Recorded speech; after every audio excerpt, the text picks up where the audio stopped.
જય હિન્દ મિત્રો।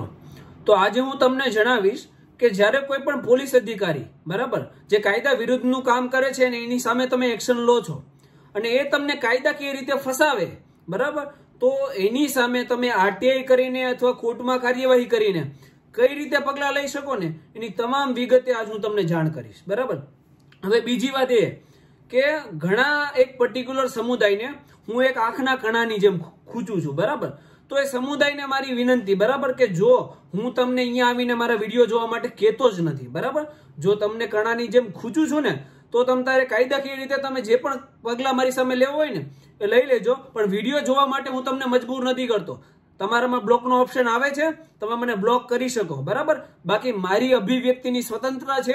આ દેશનું બંધારણ મને આઝાદી આપે છે સચ્ચાઈ બોલવા માટે, એટલે હું તો સચ્ચાઈ બોલીશ અને ભ્રષ્ટાચારીઓની પોલ ખોલીશ પણ બરાબર। સામે ખોટી બનાવટી એફઆઈઆર પુણા પોલીસ સ્ટેશનમાં નોંધવામાં આવી છે, એ અંતર્ગત મેં પુણા પોલીસ સ્ટેશનમાં એક આરટીઆઈ કરી છે બરાબર।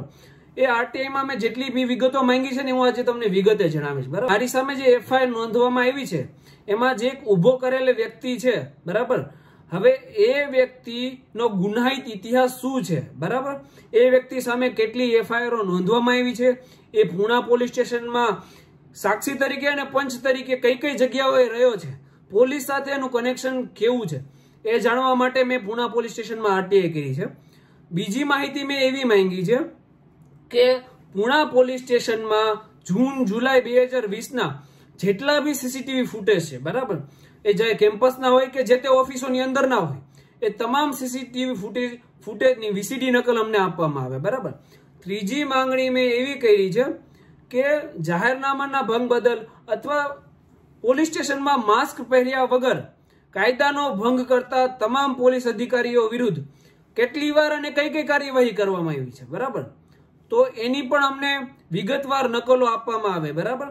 પછી મેં પાછી બીજી આરટીઆઈ એ રીતની કરી છે કે 2017માં ડીજીપીનો એક નિર્દેશ હતો તમામ પોલીસને બરાબર, તમામ પોલીસ સ્ટેશનોને કે ભાઈ જે તાય પોલીસ સ્ટેશનોમાં જેટલા પણ એસી લગાવવામાં આવ્યા છે એર કન્ડિશનર, એ તમામ એસી હટાઈ લેવામાં આવે બરાબર, પણ તો પણ તેમ છતાં ઘણા બધા પોલીસ સ્ટેશનમાં આજ દિન સુધી એર કન્ડિશનરો લગાવવામાં આવ્યા છે, જે એવું કહે છે કે ભાઈ અમને ફંડમાંથી મળ્યા છે અથવા ભંડોળમાંથી મળ્યા છે અથવા કોઈને ગ્રાન્ટ અથવા દાન અનુદાનમાંથી મળ્યા છે બરાબર, પણ એ જે વીજળીના બિલ છે ને એ જાહેર જનતાના ટેક્સના પૈસામાંથી ચૂકવવામાં આવે છે બરાબર।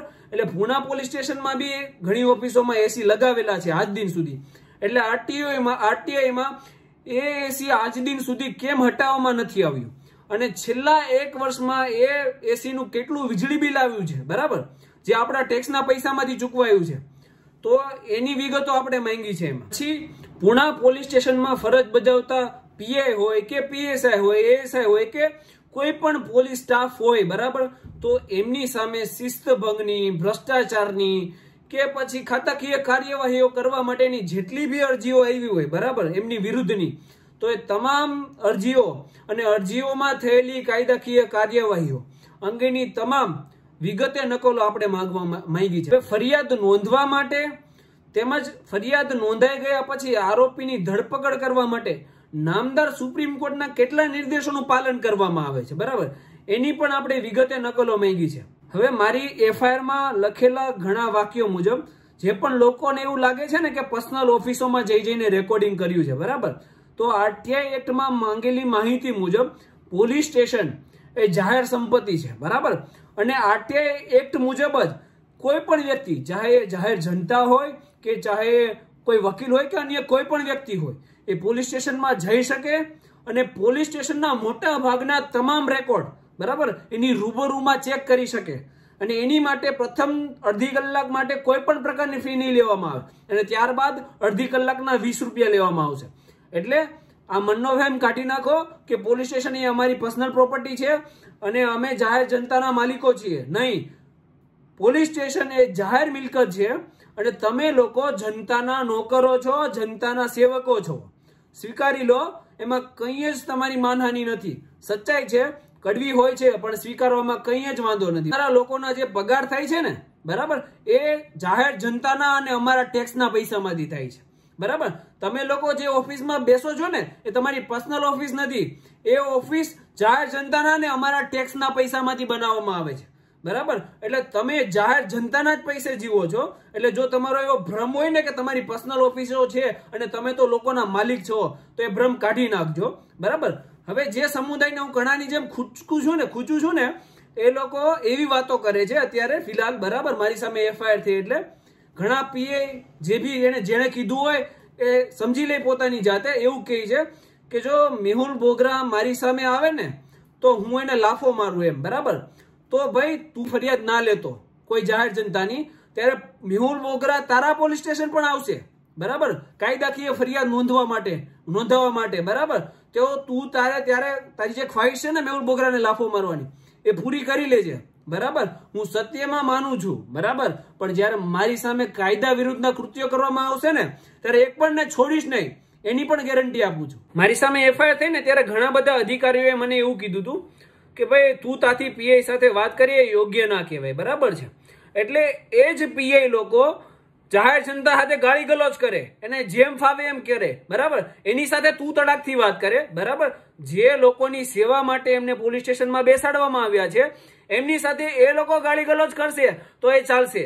પણ મેહુલ બોગરા જો તું તડાકથી વાત કરશે તો પીઆઈ ને અભદ્ર ભાષાઓનો ઉપયોગ કર્યો. અરે મારા ભાઈઓ, પોલીસ સ્ટેશનમાં કેટલી જાહેર જનતા સાથે અભદ્ર ભાષાથી વાત કરવામાં આવે છે ને એ તો આખી દુનિયા જાણે છે. એને કોઈ પુરાવા દેવાની જરૂર નથી. અને પોલીસ સ્ટેશનમાં માહોલ તો એવો બનાવીને રાખ્યો છે અત્યારે કે ફરિયાદીઓ પોતાની ફરિયાદ લઈ અને રજૂઆત કરતા એફઆઈઆર નોંધાવતા ડરે છે. પોલીસ સ્ટેશન ફરિયાદીઓ ડરતા જાય છે અને આરોપીઓ બિંદાસ રખડે છે. બિંદાસ ફોન સ્નેચિંગ થાય છે. બિંદાસ લોકોની સાથે મારપીટ કરવામાં આવે છે. એટલે આરોપીઓ બિંદાસ ફરે છે. પણ ફરિયાદીઓ જે લોકો વિક્ટીમ છે, જે લોકોને પોલીસ સ્ટેશનમાં ફરિયાદ નોંધવા જવાની હોય ને તો એ લોકો ડરતા જાય છે પોલીસ સ્ટેશનમાં. આ માહોલ અત્યારે બનાવીને રાખ્યો છે અને અત્યારે એ લોકો આપણી પાસેથી માન સન્માનનું એક્સપેક્ટેશન કરે છે. કઈ રીતે માન સન્માન મેળવવું પડે, માન સન્માન મળે નહીં. જો આવા જ કૃત્યો કરતા રહેશો ને તો તમને જાહેર જનતા માન સન્માન ક્યારેય નહીં આપે. બરાબર. અને મારી જાહેર જનતાને એક નમ્ર વિનંતી છે કે આપણે કોઈને સાહેબ કહેવાની જરૂર જ નથી.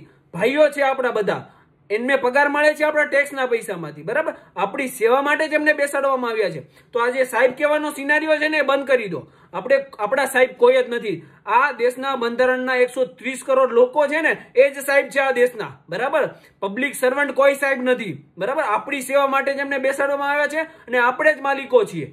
આપણા સાહેબ કોઈ નથી. એટલે મારી એક વિનંતી છે તમને બધાને કે આપણે સાહેબ કહેવાનો સિનારીઓ બંધ કરી દો. બરાબર. ભાઈ કહી શકો તમે તારે ભાઈ કહીને તમારી કાયદાકીય ફરિયાદો નોંધાવવા જાઓ અને જો નો નોંધવામાં આવે કાયદાકીય ફરિયાદ તો મને ફોન કરજો. હું પોલીસ સ્ટેશન આવીશ અને જેમની બી દિલની એવી ઈચ્છાઓ છે ને કે મેહુલ બોગરાને મારવો છે, બરાબર, એ ચોક્કસથી એની ઈચ્છા પૂરી કરી લે. બરાબર. મેહુલ બોગરાને તમે મારો, તમ તારે ખોટી એફઆઈઆરો બનાવીને લખી નાખો અને જે પણ કાર્યવાહી ખોટી કરવી હોય ને એ કર્યા કરો. બરાબર. પણ હું ડર્યો નથી, ડરીશ નહીં. જાહેર જનતા સાથે ઉભો છું અને હંમેશા ઉભો રહીશ. બરાબર. જય હિન્દ.